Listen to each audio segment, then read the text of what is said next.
Hello friends, welcome back to our channel. आज हम class 9 का चैप्टर 7 स्टार्ट करने जा रहे हैं। जैसा कि चैप्टर का नाम है diversity in living organism.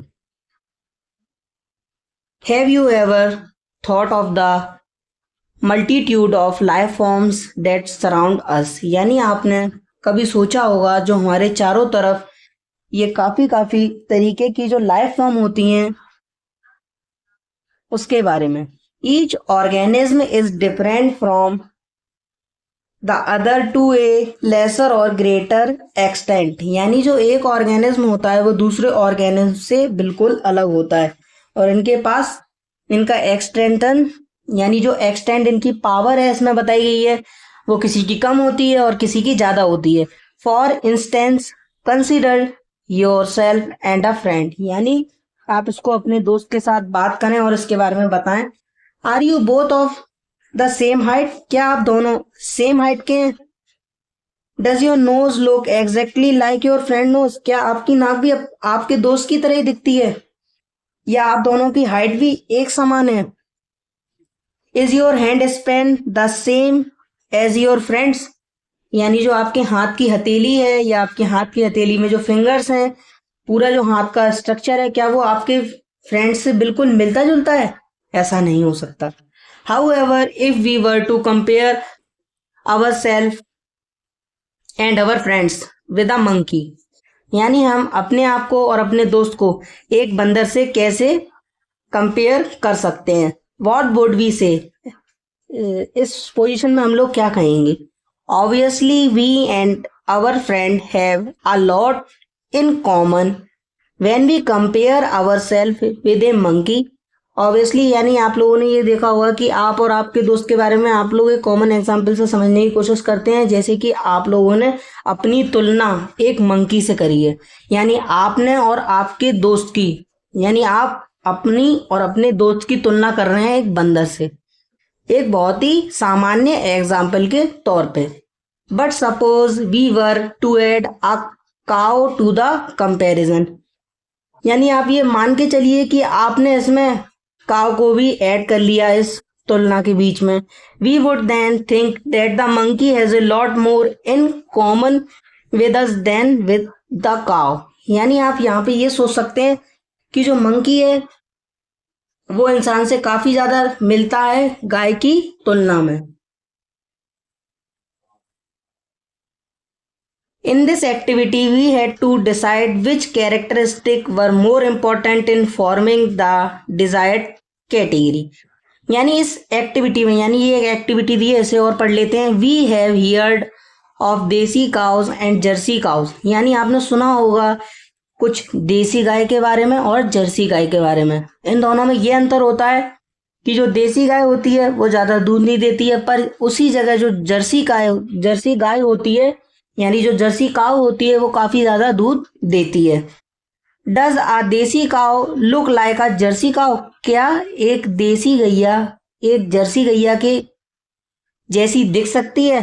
Do all देसी काउज लुक अलाइक? यानी सारी देसी गैया होती हैं, क्या वो एक जैसी दिखती हैं? Will be able to identify a jersey cow in a crowd of desi cows that don't look like each other? यानी हमें एक भीड़भाड़ वाली जगह में जिसमें कि देसी गाय और जर्सी गाय दोनों हो, तो हमें उसमें से पहचानना हो कि इन दोनों में से कौन देसी है और कौन जर्सी है, तो हम कैसे पहचानेंगे? What is the basis of our identification? यानी इसके हम अपने आइडेंटिफिकेशन का क्या इसमें बेसिस होगा, किसके जरिए हम लोग इसे बताने में सक्षम हो पाएंगे? In this activity we had to decide which important characteristic forming desired category. यानी इस एक्टिविटी में हमने ये डिसाइड करा है कि जो कैरेक्टरिस्टिक होते हैं वो सबसे ज्यादा जरूरी होते हैं एक नई कैटेगरी बनाने के लिए। Hence we were also deciding which characteristic could be ignored. यानी हमें यह भी देखना है कि हमने क्या डिसाइड करा है, कौन से कैरेक्टरिस्टिक को हमने इसमें इग्नोर कर दिया है, यानी उसको इसमें इंक्लूड नहीं करा है। Now think of all the different forms which life occurs on earth. यानी आपको अब सोचना है कि हमारी धरती पे जो काफी अलग अलग प्रकार की जीवन प्रक्रिया चल रही हैं उसके बारे में। On one hand we have microscopic bacteria of a few micrometre in size, यानी आपके एक हाथ पे माइक्रोस्कोप से देखने पर एक बैक्टीरिया दिखाई दे रहे हैं, कुछ माइक्रोमीटर के साइज में हैं वो लोग।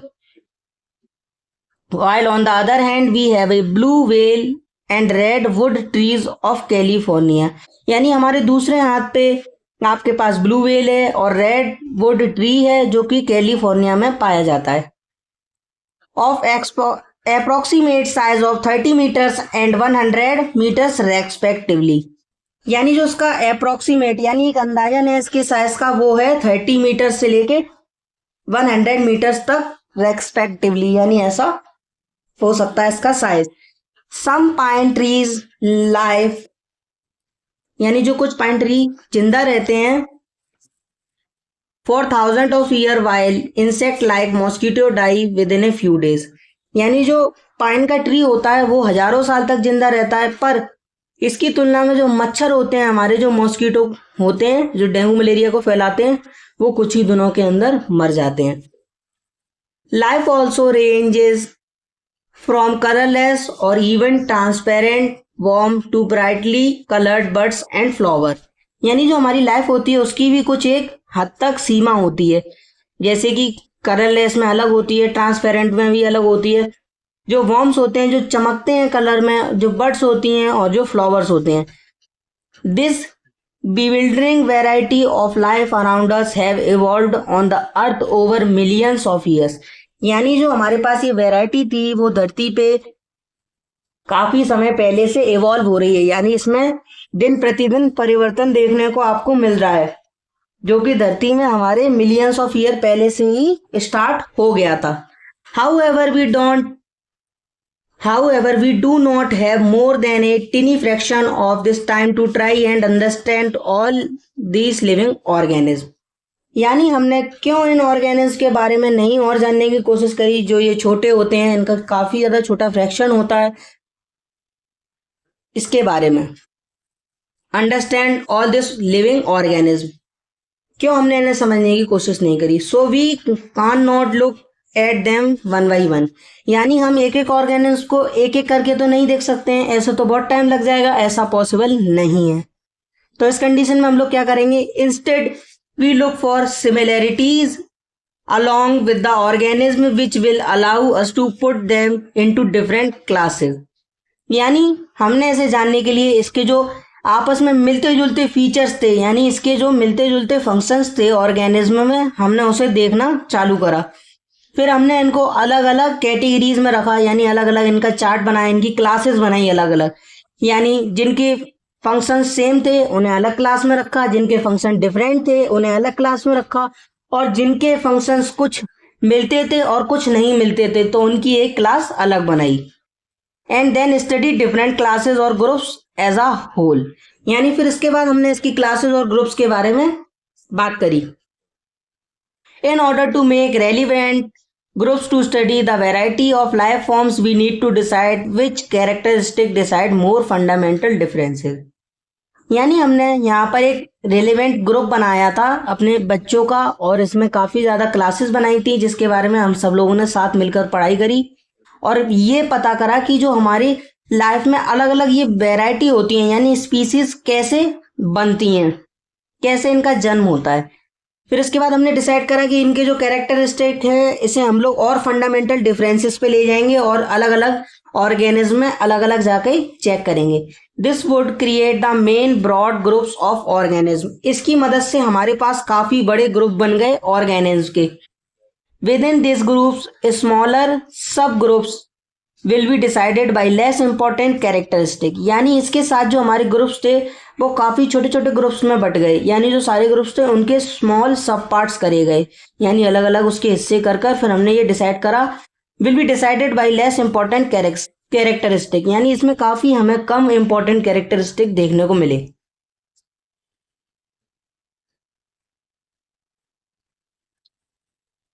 What is the basis of classification?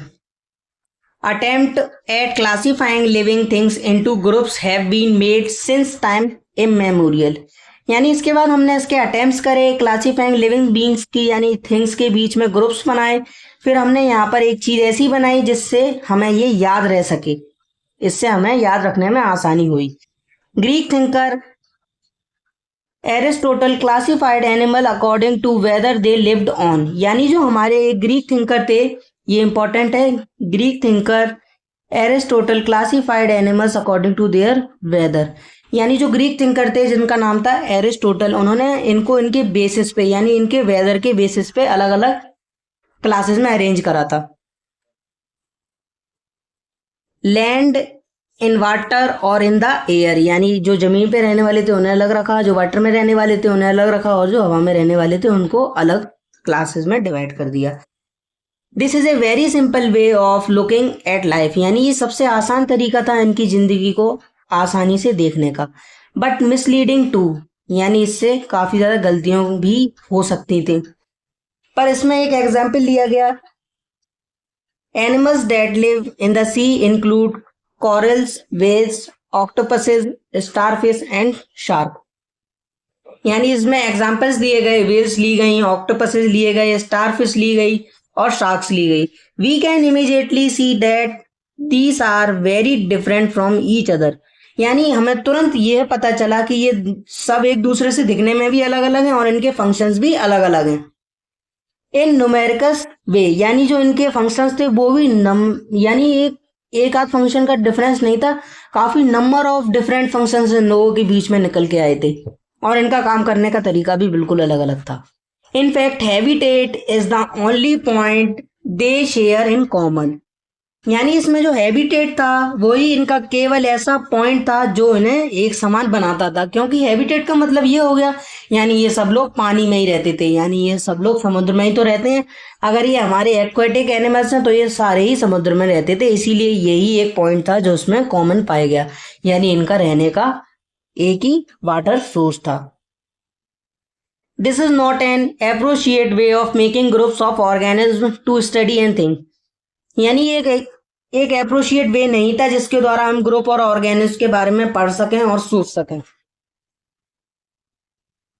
We therefore need to decide which characteristic to be used as the basis of making of broadest division, यानी इसके बाद हमें यह सोचने की जरूरत थी कि ऐसी कौन से कैरेक्टरिस्टिक हैं जिनके बेसिस पे हम लोग काफी बड़े बड़े डिविजन के बारे में पता कर सकते हैं। Then we will have to pick the next set of characteristic, यानी फिर इसके बाद हमने इसका दूसरा सेट लिया हमारे कैरेक्टरिस्टिक का। कैरेक्टरिस्टिक्स वो होते हैं जो फीचर्स होते हैं एक एनिमल्स में दूसरे एनिमल्स में जो मिलते जुलते हैं एक दूसरे से।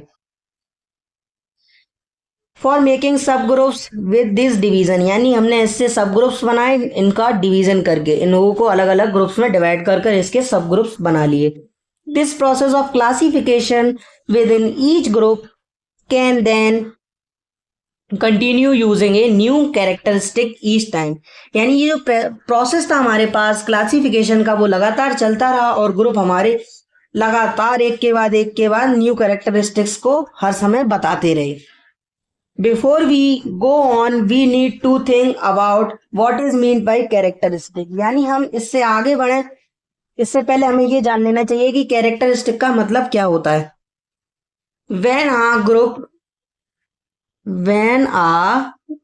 when we are trying to classify diverse group of organism, we need to find ways in which some of them are similar enough to be thought together,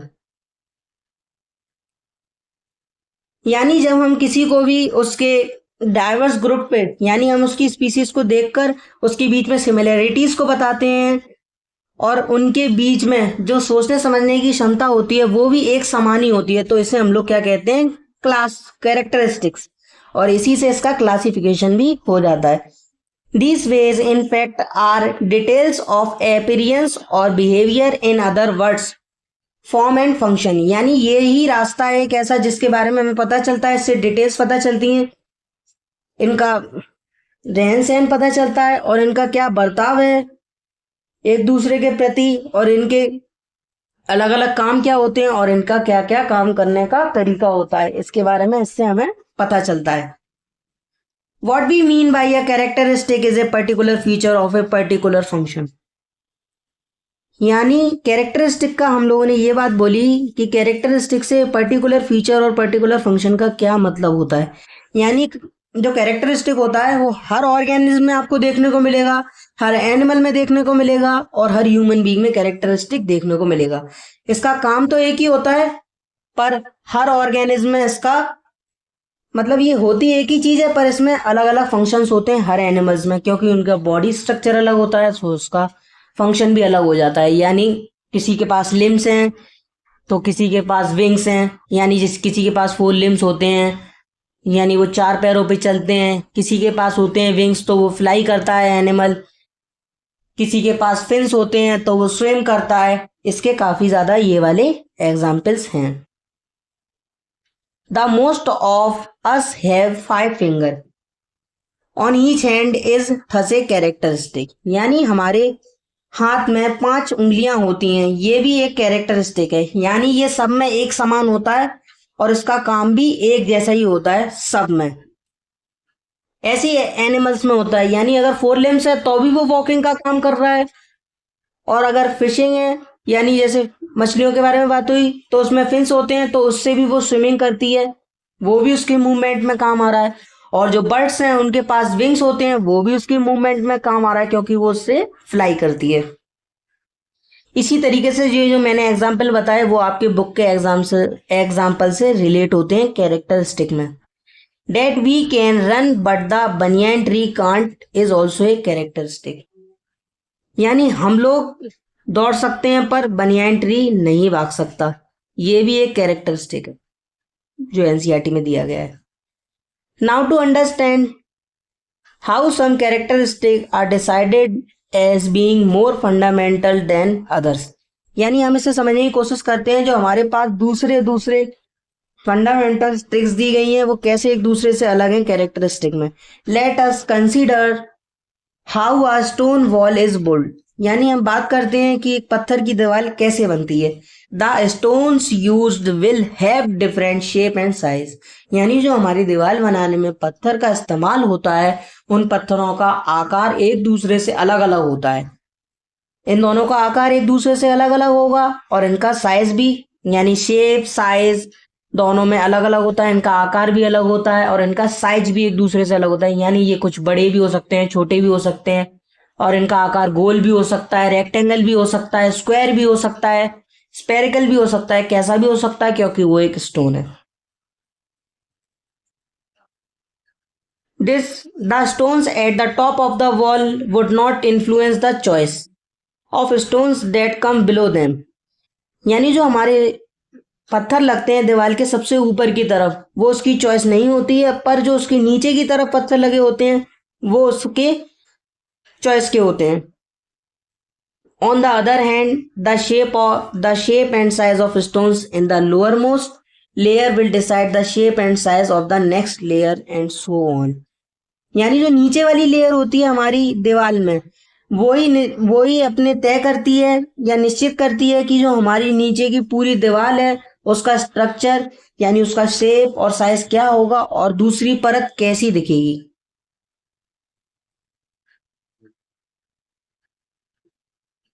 अगर स्टूडेंट्स आपको मेरा ये वाला वीडियो पसंद आया हो तो please like comment subscribe share करिएगा। Thank you.